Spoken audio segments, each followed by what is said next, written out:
Hi friends, இன்றைக்கி நாம் இந்த வீடியோவில் மீந்து போன இட்லியை வச்சு இட்லி மெதுவடை செய்ய போகிறோம். வாங்க பார்க்கலாம். நேற்று நைட்டு செஞ்ச டிஃபனில் பார்த்திங்கன்னா 3 இட்லி மீந்து போச்சு. ஸோ இந்த இட்லியை வச்சு தான் நான் இட்லி மெதுவடை செய்ய போகிறேன். நல்லா இந்த இட்லியை இது போல் பூ போல் உதுத்து வச்சுக்கணும். ஸோ உதுத்ததுக்கப்புறம் பாருங்கள், இது மாதிரி அள்ளுனா பூ போல் கொட்டணும். ஸோ இந்த மாதிரி இருக்கணும்.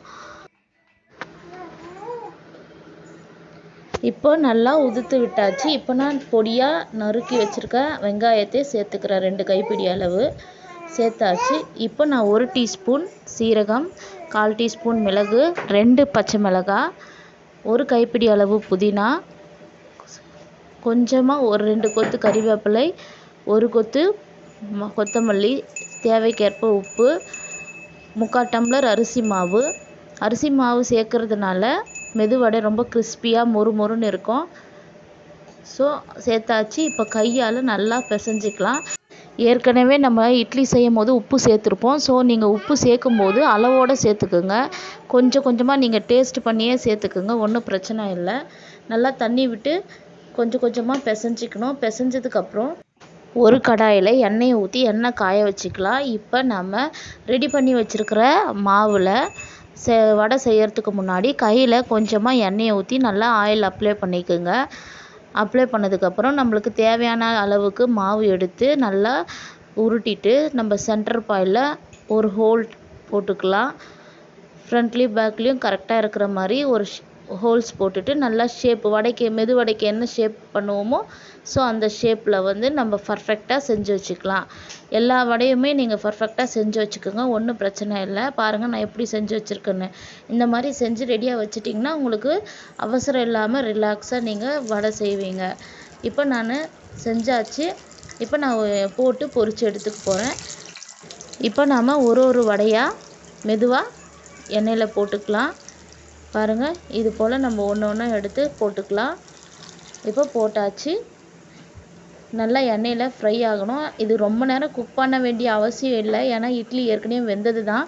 இருந்தாலும் நம்ம கிறிஸ்பி கிடைக்கணும் இல்லையா? ஸோ நல்லா கோல்டன் ப்ரௌன் கலர் வந்தால் தான் கிறிஸ்பியாக மொறுமொறுன்னு இருக்கும். ஸோ நம்ம லோ ஃப்ளேமில் வச்சு குக் பண்ண வேண்டிய அவசியம் இல்லை, ஹை ஃப்ளேம்லேயே வச்சு குக் பண்ணிக்கலாம். ஏன்னா இது ஏற்கனவே இட்லி வெந்திருக்கு. நம்மளுக்கு கிறிஸ்பிக்காக தான் நம்ம ஹை ஃப்ளேமில் வச்சு குக் பண்ண போகிறோம். ஸோ ஹை ஃப்ளேமில் வச்சே குக் பண்ணிக்கலாம். ஒரு 10 நிமிஷம் கழித்து நம்ம எல்லா வடையும் திருப்பி விட்டுக்கலாம். பாருங்கள், திருப்பி விட்டாச்சு. ஸோ இப்போ தனித்தனியாக தள்ளி வேக வச்சுக்கலாம். தள்ளி விட்டாச்சு. நல்லா மெதுவடை வெந்துட்டுருக்கு.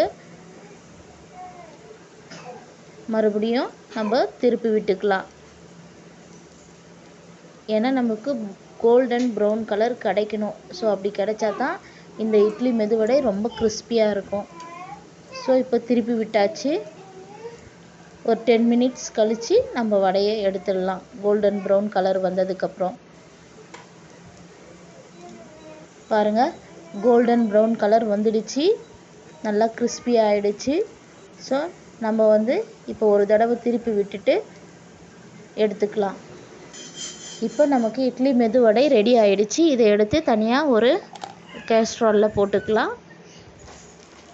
இப்போ நான் நெக்ஸ்ட் பேட்ச்சு போடுறேன். ஸோ நெக்ஸ்ட் பேட்சும் இதே மெத்தடில் தான், நம்ம ஸ்டார்டிங்கில் பண்ண மெத்தடில் தான் போட்டு ஒன்று போட்டு பொரித்து எடுத்துக்கலாம். ஸோ நெக்ஸ்ட் பேட்சும் போட்டாச்சு. கோல்டன் ப்ரௌன் வந்தாச்சு, கிறிஸ்பியாக இருக்குது. ஸோ எடுத்து ஒரு பாத்திரத்தில் போட்டாச்சு. பாருங்கள், பார்க்குறதுக்கே எவ்வளோ அழகாக இருக்குன்னு. பார்க்குறதுக்கு மட்டும் இல்லைங்க, சாப்பிட்றதுக்கும் அவ்வளோ டேஸ்ட்டாக இருக்கும். ரொம்ப கிறிஸ்பியாக இருக்கும். உளுந்து மெதுவடை மாதிரியே இருக்கும் பாருங்கள். ஆனால் இது உளுந்து மெதுவடை இல்லை, இட்லி மெதுவடை தான். ஸோ நீங்களும் வீட்டில் ஒரு தடவை ட்ரை பண்ணி பாருங்கள். மீந்து போன இட்லியை வேஸ்ட் பண்ணாதீங்க. இப்படி செஞ்சு கொடுங்க. ஈவினிங் ஸ்நாக்ஸாகவும் செஞ்சு கொடுங்க, இல்லை மார்னிங் ஸ்நாக்ஸாகவும் சைடிஷ்ஷாகவும் செஞ்சு கொடுங்க. தேங்க்ஸ் ஃபார் வாட்சிங் மை வீடியோ.